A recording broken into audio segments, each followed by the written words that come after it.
Welcome to my channel, Anglais à quai content. Jodi an, nou pral apprendre 10 expressions qui fait ak mot fit. In today's video, we are studying 10 idioms with fit.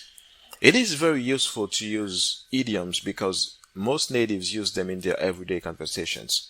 With that said, let's get started. Oh wait, before we get started, click on the like button please and subscribe to the channel so the class attendance may grow. Now, let's start.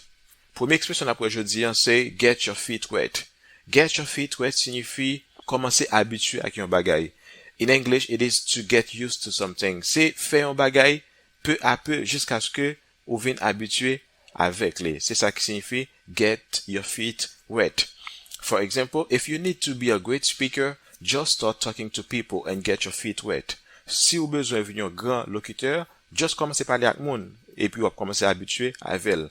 Donc plus wap fel, plus wap habitué avec. So get your feet wet. Commencer habitué à son besoin maîtriser. Get your feet wet. Expression number 2, take a load off your feet. Take a load off your feet. What does that mean? It means literally to sit down. Okay? Sit down. For example, you look exhausted. Please have my chair and take a load off your feet. Ou semblez fatigué en pile.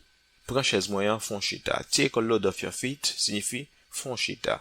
Number 3 is cold feet. Cold feet is to be afraid to do something as planned. Ou fin planifier pour faire un bagay, mais l'arriver devant situation pour agir, ou pe. Boudou ap couper clou, ou pas qu'à faire sauter promettre pour faire. Et ça, you dis en anglais cold feet. For example, I planned to ask her out, but I got cold feet. M'te planifié pour demander demoiselle la sortir ensemble avec moi. Mais les mou dans moment pour me parler avec elle, I freaked out. Okay, I got cold feet.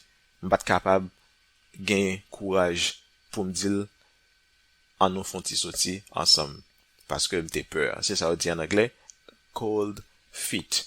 Number 4 is find your feet. Find your feet. What does that mean, find your feet? When you are finding your feet, you are in the process of gaining confidence and experience in something. Okay? Plus wap gain experience non bagay, plus wap fè bagay la ou gain experience la dan, donc you are in the process of finding your feet. You only started the new word last week, so you will need some time to find his feet.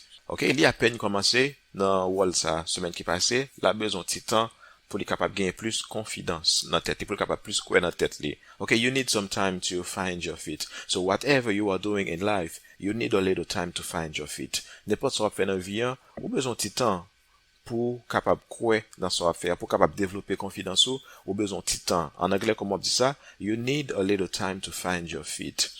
Number 5 is to stand on your own 2 feet.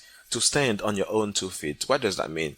To stand on your own feet, to stand on your own 2 feet means to be self-sufficient or independent. C'est les ou indépendant ou pas dépendre de moun. Okay? Ou prend soin tête ou.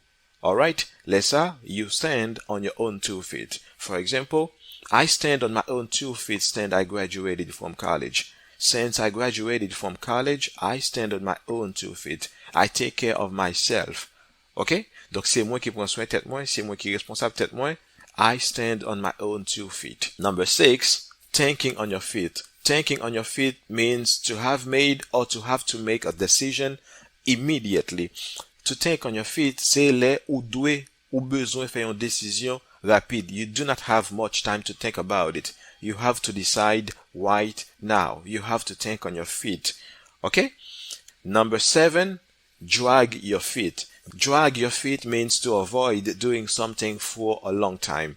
Okay? It means to put off something for a long time. To drag your feet. Okay? Stop dragging your feet and start doing something. Please quit dragging your feet and make a decision. Remember, to drag your feet means to postpone something for a long time. To put off something for a long time. To drag your feet. C'est traîner pied ou c'est traîner. J'aime dire c'est traîner pied ou traîner corps pour pas jamais prendre décision. En anglais, c'est drag your feet. This is not a good thing to do because the more you do that, the poorer you will become. Please stop dragging your feet. Number 8 is to keep your feet on the ground. To keep your feet on the ground. What does that mean? To keep your feet on the ground means to be sensible, to be in touch with the reality. Okay, to keep your feet on the ground is to be in touch with the reality. She has lots of money, but she keeps her feet on the ground. Li gan pile l'argent vrai, mais li toujours été connecté ak realite ya. Li pa kite l'argent monte nan tête, li jan te ka di. Number 9, jump with both feet. Jump with both feet. To jump with both feet means to embrace something wholeheartedly. Se le ou embrase yon bagay avec tout ou même tout cœur ou lage tout corps la dan.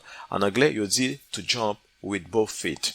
For example, she was presented with a new job last week and she jumped in with both feet.